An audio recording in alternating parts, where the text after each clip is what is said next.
Brought to you by TechnoSpark 20 series smartphones.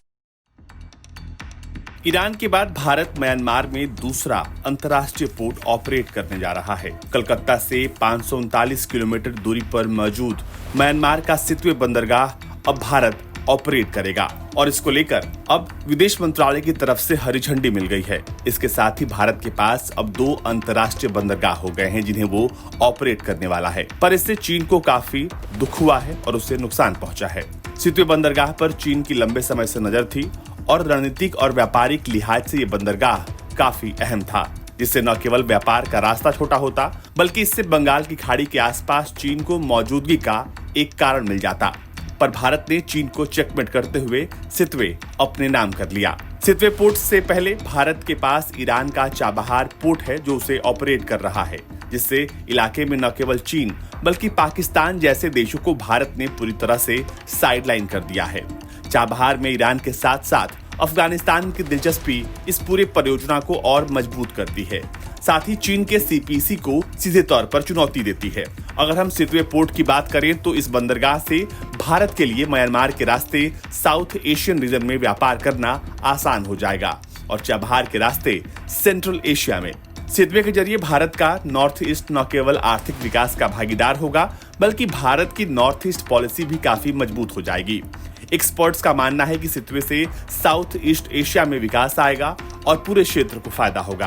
अब से पहले साउथ ईस्ट एशिया के देशों तक पहुंचने के लिए चीन से होकर जहाजों को जाना पड़ता था, पर अब चीन धीरे धीरे साइडलाइन हो रहा है और पैसे के साथ साथ वक्त की भी बचत होगी। सितवे बंदरगाह से व्यापार कितना आसान होगा इसको समझने के लिए उसके नक्शे को समझते हैं। सितवे पोर्ट से पलतेवा को जल मार्ग से जोड़ा जाएगा और पलेतवा को मिजोरम के जोरुनपुई से सड़क मार्ग से। इससे कलकत्ता और अगरतला के बीच 1600 किलोमीटर की दूरी को 4 दिन नहीं बल्कि 2 दिन में इस रास्ते से पूरा किया जाएगा। इसके लिए सबसे पहले सितवे से चितौंग और फिर वहां से सरबूम और सरबूम से अगरतला कम पैसे और कम समय में पहुंचा जाएगा।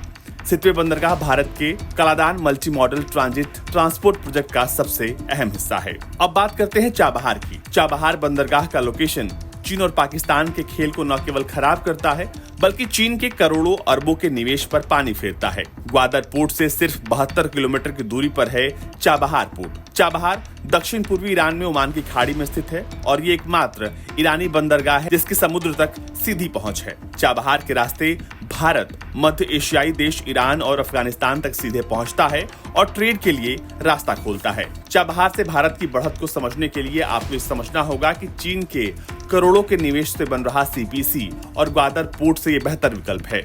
इससे पाकिस्तान को साइडलाइन करते हुए भारत सीधे अफगानिस्तान पहुंच जाता है। चीन के सीपीईसी वाले रास्ते पर और ग्वादर पोर्ट से आए दिन हमले और विरोध की खबरें आती हैं, जो आने वाले वक्त में इस रास्ते से व्यापार करने वाले सहयोगियों के लिए मुसीबत बन सकती है। ऐसे में सेंट्रल एशिया में व्यापार करने की राह देखने वाली कंपनियों के लिए ये एक बेहतर और सुरक्षित विकल्प होगा। इस रास्ते को आगे बढ़ाकर देखा जाए तो अफगानिस्तान से तुर्कमेनिस्तान तक का सफर और आसान हो जाएगा। सुएज कैनाल और मेडिटेरेनियन सी की तुलना में चाबहार के रास्ते 30% सस्ता आयात होगा। साथ ही एशिया से प्राकृतिक गैस चाबहार बंदरगाह के जरिए भारत को निर्यात हो सकती है। जहां तक अंतर्राष्ट्रीय नॉर्थ साउथ परिवहन कॉरिडोर का सवाल है, चीन के सप्लाई चेन को तोड़ते हुए चाबहार दुनिया को नई सप्लाई चेन का विकल्प देगा। ब्यूरो रिपोर्ट, भारत तक।